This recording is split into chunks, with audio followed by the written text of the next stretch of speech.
میں آپ کو تاریخ یاد کرواتا چلوں کہ کبھی پرویز مشرف صاحب نے خانہ کعبہ کا دروازہ اپنے ہاتھوں سے کھولا تھا، کبھی میاں نواز شریف صاحب بھی مدینے کی گلیوں میں پیدل چلا کرتے تھے، اور اگر عہد حاضر کے حکمران سپہ سالار مدینے کی گلیوں میں پیدل چلتے ہیں، مجھے کسی سے ذاتی کوئی اختلاف نہیں، لیکن مجھے آپ بتا دیں کہ کسی مسلم حکمران کے ایمان کا معیار یا اس کو پرکھنے کا معیار یہ ہوتا ہے کہ وہ مدینہ کی عقیدت سے جاتا ہے یا خانہ کعبہ اس کو کیا تکریم ملتی ہے؟ ہرگز یہ نہیں۔ اگر ایسا ہے کہ آتے ہیں وہی جن کو سرکار بلاتے ہیں، بڑے بڑے پیسے والے لوگ بھی یہ قصیدے پڑھ رہے ہوتے ہیں، تو سلطان صلاح الدین ایوبی جیسا دائی اور عالم اسلام کی بقا کے لیے لڑتے لڑتے جس نے جام شہادت نوش کر لیا، وہ سپہ سالار بھی ساری زندگی اتنی فرصت نہ ملی کہ خانہ کعبہ کی زیارت کے لیے ایک دفعہ بھی جا سکتا۔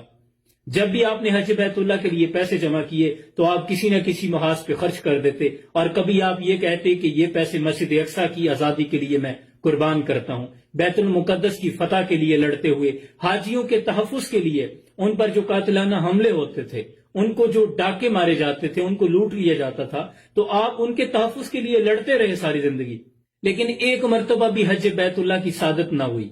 تو اس کا یہ مطلب ہے کہ انہیں سرکار نے بلایا نہیں، جو کہ توہین رسالت کے لیے 2 سال تک آپ سو نہیں سکے۔ صلیبی جنرل برنس نے جب حضور اکرم صلی اللہ علیہ وسلم کی شان میں گستاخی کی، جب ایک قافلے کو اس نے لوٹا تو کہا بلاؤ اپنے نبی کو۔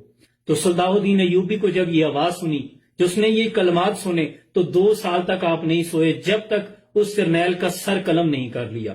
یہ تھے سپہ سالار، اور یہ ہوا کرتی تھی غیرت۔ اور آج کل صادق و امین کے لقب کے بارے میں جب بحث ہوتی ہے تو مجھے وہ واقعہ یاد آتا ہے کہ امیر المومنین حضرت عمر جب رومیوں کے ساتھ جنگ جاری تھی تو آپ شام کی سرحدوں کا دورہ کرتے ہوئے فوجی چھاونیوں میں پہنچے، دوپہر کے کھانے کا وقت ہو گیا۔ امیر المومنین سے پوچھا گیا کہ امیر المومنین، آپ کی خدمت میں جو سپاہیوں کا کھانا ہے وہ پیش کیا جائے یا پھر جو گورنر شام ہے ان کا کھانا پیش کیا جائے؟ تو آپ نے کہا کہ میرے سامنے دونوں کھانے پیش کر دیے جائیں۔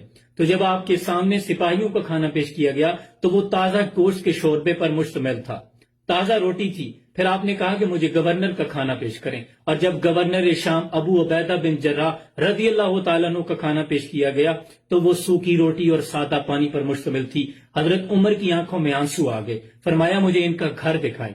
اور جب آپ کو گورنر شام جنہوں نے بہت سی فتوحات کی، ان کا گھر دکھایا گیا تو وہ ایک کھجوروں کی بنی جھونپڑی اور جس میں ایک سراہی جس میں پانی تھا، اور ایک کچا گھر اور ایک مسلح پڑا ہوا تھا۔ یہ تھے گورنر شام جن کو حضور اکرم صلی اللہ علیہ وسلم نے امین کا لقب خود دیا تھا۔ یہ ہوتے تھے صادق اور امین۔ ایک طرف اسلامی ریاست کی جھلک بھی دیکھ لیں، حضرت علی کرم اللہ وجہ الکریم امیر المومنین نے ایک قاضی جسے خود تعینات کیا تھا، خود جب معزول کروایا، اس نے پوچھا علی میری غلطی کیا ہے؟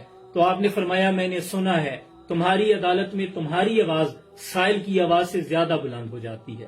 یہ عدل کا معیار تھا، یہ ہوا کرتے تھے اسلامی حکمران اور اسلام کی فلاحی ریاستیں۔ اقبال نے کہا تھا تیغ بہر عزت دین است بس، مقصد و حفظ و عین است بس، کہ امام علی مقام جو کربلا میں تلوار لے کر گئے تھے وہ اقتدار کے لیے نہیں تھی، وہ دین کے سر بلندی کے لیے تھی۔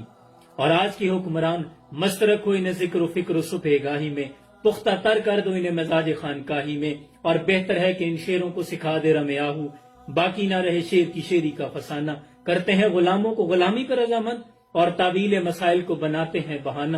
یہ علم، یہ حکمت، یہ تدبر، یہ حکومت، پیتے ہیں لہو دیتے ہیں تعلیم مساوات۔ آج کے دور کے مسلم حکمرانوں کا معیار ہرگز یہ نہیں، بلکہ یہ ہے کہ کشمیر کے مسلمانوں کے لیے کیا کیا، عالم اسلام کے لیے کیا کیا۔ ایک طرف فلسطین کی بچیوں کی عصمت دری ہو رہی ہے، ایک طرف کشمیر کے مسلمانوں پر جبر و ستم ہو رہے ہیں، لیکن ایسے میں اگر آپ مدینہ کی گلیوں میں ننگے پاؤں جاتے ہیں تو حضور کبھی آپ پر راضی نہیں ہوں گے۔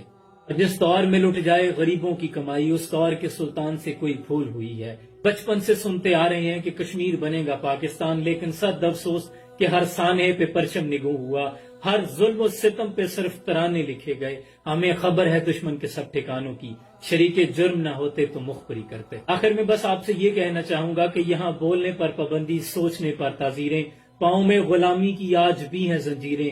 آج حرف آخر ہے بات چند لوگوں کی، دن ہے چند لوگوں کا، رات چند لوگوں کی، اٹھ کے درد مندوں کے صبح و شام بدلو بھی، جس میں تم نہیں شامل وہ نظام بدلو بھی۔ اور بازو تیرا توحید کی قوت سے قوی ہے، اسلام تیرا دیس ہے اور تو مصطفی ہے۔